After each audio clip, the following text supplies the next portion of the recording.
ખેડૂતોની જમીન બચાવવા માટે અને ખેડૂતોને પૂરતું વળતર મળી રહે તે માટે હવે અનેક નેતાઓ છે કે જે ખેડૂતોની વહારે આવી રહ્યા છે.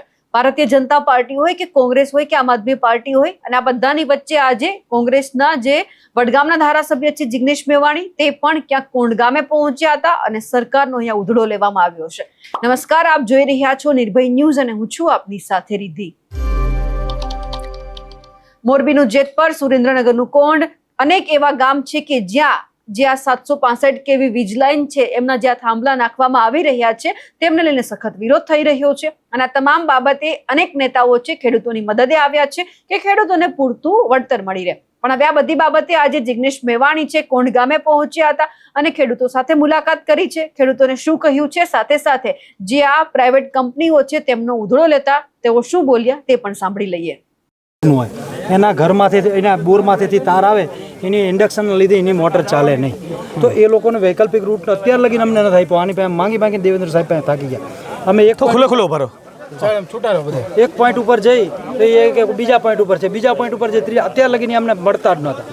કે હવે અમે વૈકલ્પિક રૂટની માંગણી એટલે કરી કે હવે નાનો ખેડૂત છે. મૂળ આ અદાણી, અંબાણી, મોટા ઉદ્યોગપતિ, પૂંજીપતિઓના જે દલાલો છે, કમલમમાં બેઠેલા ચોરો છે, એને આપણે તરી વરતી સત્તા આપી છે અને એનું પરિણામ આપણે બધા ભોગવી રહ્યા છીએ. આ મુદ્દા નંબર 1. સાચી વાત. મુદ્દા નંબર 2, આખા ગુજરાતે એક સૂરે સમજવાની જરૂર એ છે કે આપણા ગુજરાતમાં આ ભાજપના ચોરોના કહેવા મુજબ વીજળીની જરૂરિયાત ઉપરાંત ખૂબ મોટો જથ્થો એક્સ્ટ્રા વીજળી આપણે પેદા કરીએ છીએ.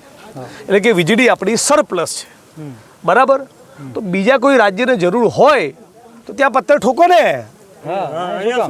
અહીંયા શું લેવા એના ખેડૂતોને બરબાદ કરો છો? એની ખેતી શું કામ નષ્ટ? ત્રીજી અને બહુ મહત્વની વસ્તુ, પોલીસે કોઈ કારણ ડિટેન્શન કરવાની જરૂર પડે તો બી તમે બોછી પકડો, ઢસડો, આપણી બેન દીકરીઓ માતાઓના લાકડીઓના ફટકા ભીંજો.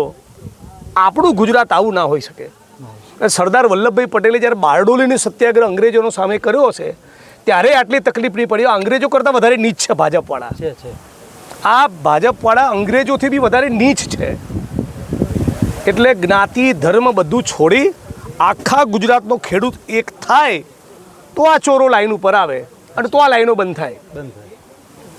સાચી વાત છે. મુદ્દા નહીં. આ જે સ્ટ્રક્ચર તમે જોઈ રહ્યા છો, બરાબર, આ જે મોટું સ્ટ્રક્ચર, એની અંદરની જે જમીન છે એટલો પૂરતો જ કંપનીનો અધિકાર છે, એટલા પૂરતો જ. હાલ આ જે બધી વસ્તુ એમનો જે સામાન પડ્યો છે, આ જે જમીન એમણે ગેરકાયદેસર રીતે એક્વાયર કરી છે, રાઈટ? એટલે અહીંયા કંપનીનો આ સામાન કંપની મૂકવો હોય તો ખેડૂતને પૂછવું પડે. કંપનીનો એના સિવાયનો કોઈ બીજો અધિકાર રહેતો નથી. બરાબર વાત છે? હવે તમે જ્યારે આ બધો સામાન તમારો પડ્યો છે અને એના કારણે અમારી જમીન બરબાદ થઈ રહી છે, પણ હું તો કહું છું ધારો કે બરબાદ નથી થઈ રહી, મારા ઘરમાં તમને આવવા દેવા કે નહીં આવવા, આ વિષય છે. આ જમીન ઉપર આ સામાન કંપનીનો મૂકવાનો અધિકાર નથી. પણ કંપની મૂકવો હોય, ખેડૂતો સાથે બેસી ડાયલોગ કરી, ટેબલ ટોક કરીને પૂછવું પડે કે કેટલું વળતર થશે, અને વળતરની રકમ કંપની અને ખેડૂત બંનેને મંજૂર હોય તો વસ્તુ અલગ છે. બાકી આજની તારીખે કંપનીનો અધિકાર આ દોરડા તાણવાનો નથી. અને આ બધો સામાન પણ એવી વિખેર જે કરી મૂક્યો છે, આખી જમીન કેપ્ચર કરી રાખી છે કંપનીએ, એનો પણ અધિકાર નથી. મામલતદાર, પ્રાંત અધિકારી, કલેક્ટર, પોલીસ પ્રશાસન અને રાજ્યની સરકારે અહીંયા આવીને જોવું જોઈએ આ કંપનીઓ કેવા તાઇફા કરી રહી છે.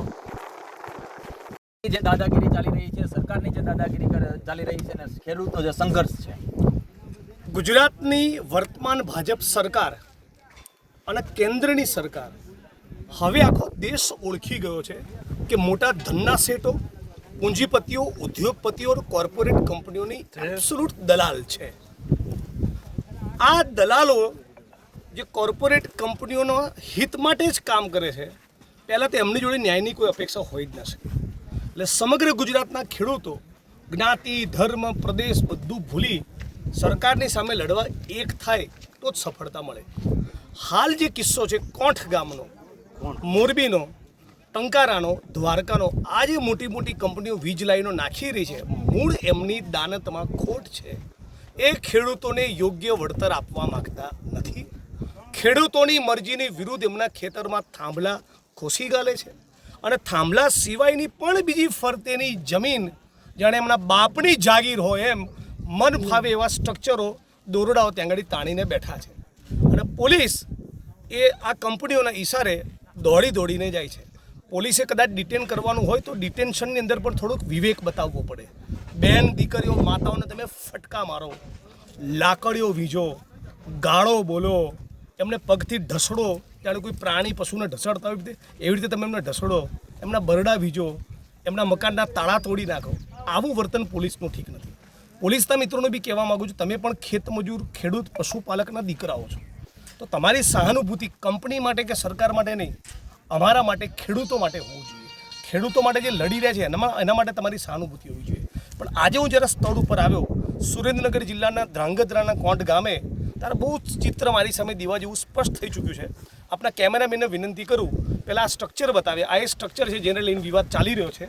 આ સ્ટ્રક્ચર ઊભી કરવાની એમને પરમિશન છે, પરંતુ આ સ્ટ્રક્ચરની સાથોસાથ આજે બધા દોરડા ખેંચ્યા છે. રાજ્યની સરકારને, કલેક્ટર તંત્રને, પોલીસ પ્રશાસનને, કંપનીને બિલકુલ અધિકાર નથી. અને આ જગ્યા તમે જે કવર કરી, એ કવર કરવી હોય તો ખેડૂતની સાથે બેસીને ખેડૂતને પૂછો, બોલો ભાઈ આટલી બીજી અમારા દોરડા તાણવાના થશે, બીજી પણ આ સ્ટ્રક્ચર સિવાયની બીજી પણ તમારી જમીનમાં અમારો પ્રવેશ થશે, કેટલું વળતર જોશે?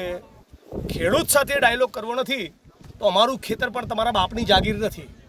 અમે ખેડૂતો કાળી મજૂરી કરીને, પરસેવો પાડીને આખી દુનિયા માટે બાજરો પેદા કરતા હોઈએ, એની સામે તમે લડવા નીકળશો તો ફાવશો નહીં. એટલે આ બધા પ્રશ્નોને લઈને 15મી તારીખે 1111 ખેડૂતોની જળબે સલાક રેલી લઈને અમદાવાદ, ગાંધીનગર જઈએ છીએ અને આ બેરી સરકારના કાન ખુલે એવી કોશિશ કરવાના છે. અને આપણે આપણા માધ્યમથી સમગ્ર ગુજરાતની જનતાને પણ વિનંતી કરું, હું હોઉં, આ પત્રકાર મિત્ર હોય, આ વિડીયો રેકોર્ડ કરી રહેલા કેમેરામેન હોય, આ વિસ્તારમાં સ્થળ ઉપર હાલ ઊભેલા પોલીસના કર્મચારીઓ હોય, મામલતદાર હોય, કે આપણે બધાએ જ સવાર સાંજ 2 ટાઈમ જે જમીએ છીએ, જે રોટલો ખાઈએ છીએ, એ કોઈ ખેડૂતની કાળી મજૂરી અને પરસેવો છે. એને થેન્ક યુ કહેવા, એનો આભાર માનવા, એનું ઋણ સ્વીકાર કરવા તો નથી જતા, પણ કમસે કમ આ ખેડૂત જ્યારે રોડ ઉપર ઉતરીને સંઘર્ષ કરતો હોય, એની માગણીઓ વ્યાજબી અને ન્યાય હોય, ત્યારે તો આપણે એના પડખે ઊભા રહેવું જોઈએ. એ જ સાચા ગુજરાતીની નિશાની. આભાર જિગ્નેશભાઈ, અમારી સાથે વાત કરવાની જરૂર પડે તો બી એ ઓછી પકડો, ઢસડો, આપણી બેન દીકરીઓ માતાઓના લાકડીઓના ફટકા વીજો. આપણું ગુજરાત આવું ના હોય છે. સરદાર વલ્લભભાઈ પટેલે જ્યારે બારડોલીની સત્યાગ્રહ અંગ્રેજોનો સામે કર્યો છે, ત્યારે આટલી તકલીફ નહીં પડી. અંગ્રેજો કરતાં વધારે નીચ છે ભાજપ. આ ભાજપવાળા અંગ્રેજોથી વધારે નીચ છે. એટલે જ્યાંથી આખા ગુજરાતનું ખેડૂત એક થાય તો આ ચોરો લાઈન પર આવે, તો આ લાઈન પર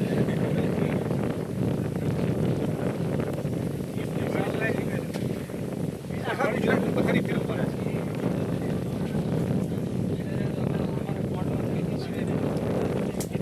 બીજું પાસે જે જગ્યાએ વળતર સારું મળે, ક્યાંક ભવિષ્ય સાંભળો ભવિષ્યમાં ક્યાંક સારું વળતર મળે, બરાબર, અને રાજી ખુશી રાખવા બી દે, ફરી આ ચોરોના બટન દબાવશો, એક ને તો બીજું દુઃખ આપશે, બીજું તો ત્રીજું આપશે. તમે 400નો બાટલો 1000 તો આપ જ છે. આ થાંભલો નાખે કે ના નાખે, એ તો બધા ઠૂકી જ છે. પેપરો ફૂટ જ છે, નોકરીઓ છે જ નહીં, સ્કૂલોના ઠેકાણા નથી, આરોગ્ય કેન્દ્રોના ઠેકાણા નથી, ખેતીમાં કોઈ આવક નથી. કયા જવાન દીકરાઓ એ ખેતી કરવાનું પસંદ કરે? સર્વે કરાવતી હતી, એમાં અમારી સંખ્યા 155ની આજુબાજુ. અમે સર્વે કરવા ના પડે ત્યારે પુરોહિત સાહેબે અમને બધાને કે તમે એક કામ કરો, વાંધા સાથે અરજીમાં સર્વે કરવા.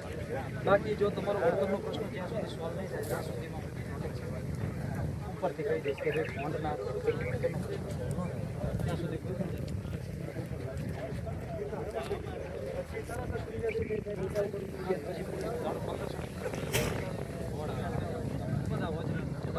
ગુજરાતી જોયું, આખો તમારે શું કર્યું?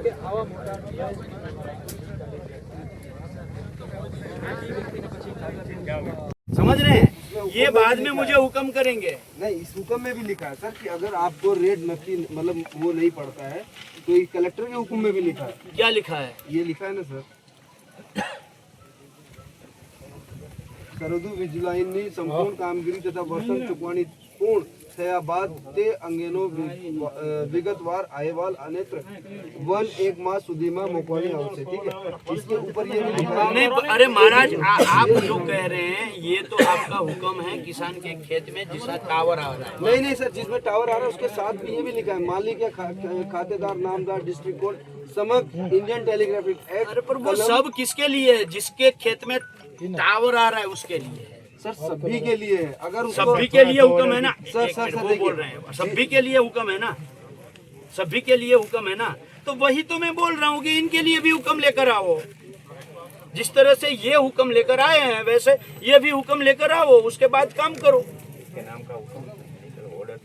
और आपको अगर तकलीफ न हो तो कल 5 बजे आपके लॉयर को भी बुला लो. आपके और जो भी ऑफिसर्स हैं उनको भी बुला लो.